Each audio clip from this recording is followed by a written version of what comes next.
जौ एक हिंदी की वर्णमाला है जिसके अंदर 5 जौ आती है। जौ अच्छा नहीं है, वो वर्णमाला है और उसका मैं बहुत इस्तेमाल किया 20 साल के अंदर।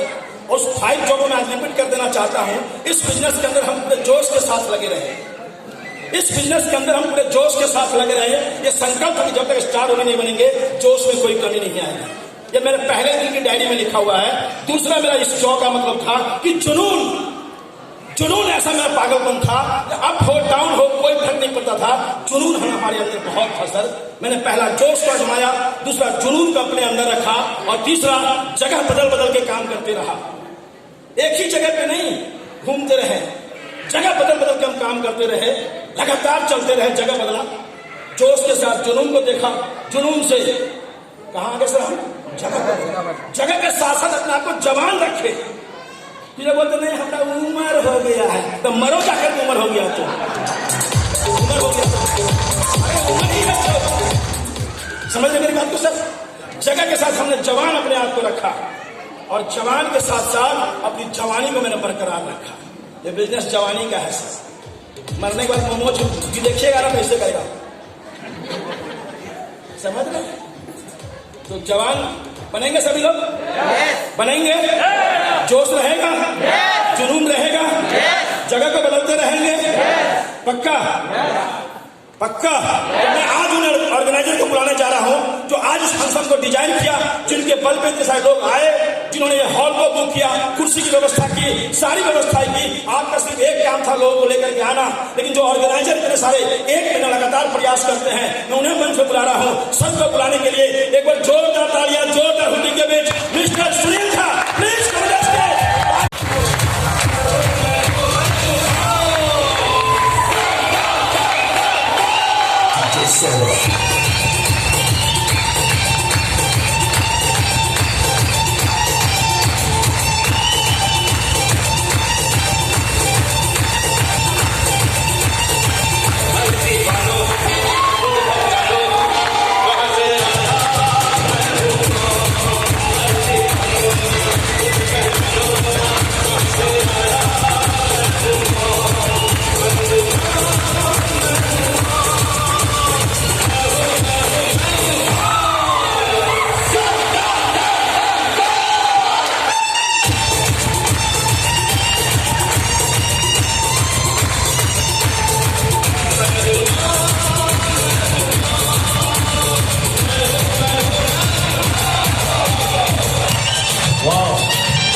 I love you 3, 4, 5, 6, 7, 8.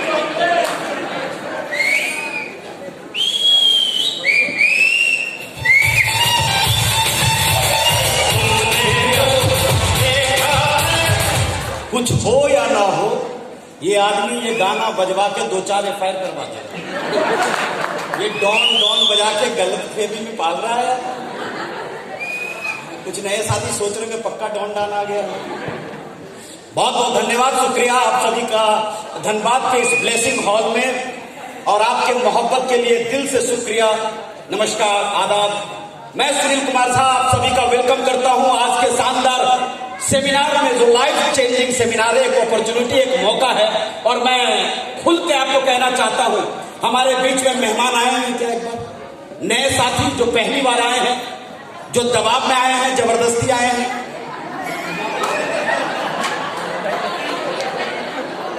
उठा के लाए गए हो, किडनैप करके लाए गए हो। हाँ भाई साहब हैं, दिखाओ, मैं समझ में आता है। एक्सरे लगा हुआ है, तकलीफ में समझता हूँ, क्योंकि हम लोगों को भी जबरदस्ती करवाया था कोई ना कोई। तो मैं आप तमाम साथियों के लिए एक बात कहना चाहता हूँ, आप किसी भी कंडीशन में आ गए, अब आ गए तो आ गए, यस या नो? नहीं आना था फिर भी आ गए, तो आप आए तो है किसी के बुलाने से मेहमान बन के।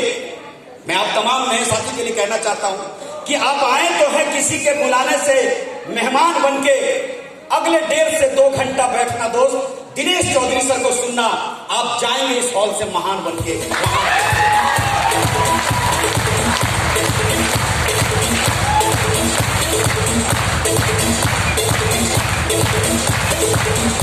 क्योंकि मैं अक्सर कहता हूं और मैं ज्यादा बाधा नहीं बनूंगा, मैं सबको बुलाना चाहता हूं।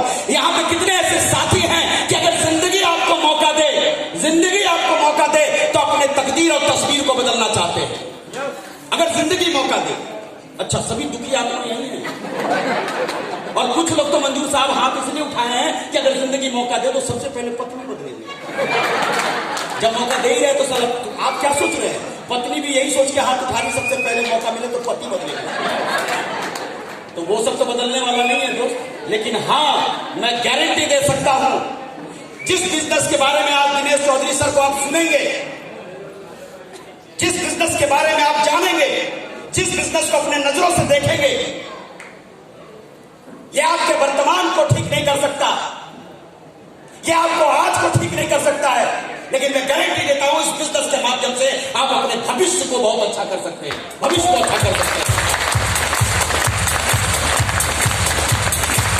आपके साथ कल क्या हुआ इससे कोई फर्क नहीं पड़ता, कल आपका अतीत कैसा था इससे कोई फर्क नहीं पड़ता, आप किस घर में पैदा लिए इससे कोई फर्क नहीं पड़ता, क्योंकि अतीत को जो देखता है और जो बात करता है वो जीवन भर रोता रहता है, और जो भविष्य को देख के जीता है वो जिंदा दिल बन जाता है, और ये बिजनेस भविष्य का है। तैयार हैं? तैयार हैं? और दोस्त, मैं आपसे कहना चाहता हूं और दिनेश सर को बुलाना चाहता हूं आपकी जोरदार एक्साइटमेंट के बीच में, लेकिन उससे पहले कहना चाहता हूं, अगर जिंदगी आपको मौका दे तो आप अपनी जिंदगी को बदलना चाहते हैं, राइट या रॉन्ग? तो ये फैसला आपको करना है कि जिंदगी मौका किस रूप से देता है। ये कहीं मौका वही तो नहीं है, यस या नो? आज आपको सुनना है दिल से। आपके अगल बगल में कोई भी हमला करे, कोई भी बात करे, दोस्त उस पर ध्यान मत देना, क्योंकि आपने कुछ कीमत चुकाया आज के प्रोग्राम के लिए, चुकाया ना? और आप नहीं दोस्त, मैंने भी चुकाया है। यस या नो? ये सिस्टम है दोस्त, और इस सिस्टम में जो डुप्लीकेट करता है, जो नकल करता है, वो तेजी से आगे बढ़ता है, और जो डिसिप्लिन में लगता है आगे बढ़ता है। मैंने भी लिया है साहब, यस या नो? जब तक आप कुछ सीखना चाहते, कीमत नहीं देते हैं ना, तो आप आगे नहीं बढ़ सकते। तैयार है? फिर सुनना चाहते हैं? सर को सुनना चाहते हैं? तो मैं सर को बुलाऊं उससे पहले जहां जहां अपनी सीट पे बैठे हैं, अपनी सीट की पेटी को बांध लीजिए। अब ये फ्लाइट टेक ओवर करने वाला है गरीबपुर से अमीरपुर के लिए। कहां जाने वाला है? गरीबपुर से। बीच में क्या क्या आएगा? सबसे पहले आएगा होशियारपुर। अगर किसी ने होशियारी दिखाया और बीच में निकलने का कोशिश किया तो वापस गरीबपुर में पहुंच जाओ। बीच में आएगा होशियारपुर। उसके बाद भी अगर आपने बैठे रहे, इस प्रोग्राम में बने रहे, आप उतरे नहीं, तो अगला स्टॉपेज क्या आएगा? सब पता ही, ये भी सब उतर जाता है। घमंडपुर, ईगोपुर, ये चलो कुछ लोगों को ईगो आ जाता है, ये सिखाएगा, ये बताएगा मेरे से उम्र में कम है, मेरे से क्वालिफिकेशन में कम है, मेरे से सुंदर नहीं दिखता, मेरे से कम खानदान का आदमी है, ये सिखाएगा। घमंड ईगो आ जाता है, वो उतर जाता है इस बिजनेस से। उसके बाद भी अगर अपने आप को बनाए रखे, पेटी बांधे रखे, आप उतरते नहीं, तो अगला आएगा कौन? लालचपुर। आजा मेरी गाड़ी में बैठ जा, आएगा बहुत लोग। आरसीएम में क्या रखा है? हमारे साथ जुड़ जाओ, कुछ नहीं करना पड़ता। क्या बोलेगा? आरसीएम में तो मीटिंग में जाना पड़ता है, लोगों को बताना पड़ता है, कपड़ा पहनना पड़ता है। हमारे सिस्टम में जुड़ जाइए सभी, तो कुछ मत कीजिए, ये खोलिए और बोलिए साले जब कुछ नहीं करना पड़ता तो यहाँ तुम क्या करने आया? तैयार दोस्त? मैं सर को बुला रहा हूँ, ज्यादा विलंब हो चुके हैं, तो अपने स्थान को बैठ लीजिए, आप मोबाइल को साइलेंट कर लीजिए, और पिक्चर खींचना जो खींच लिए बंद कर दीजिए, क्योंकि हम आपको कैमरा मैन नहीं बनाना चाहते।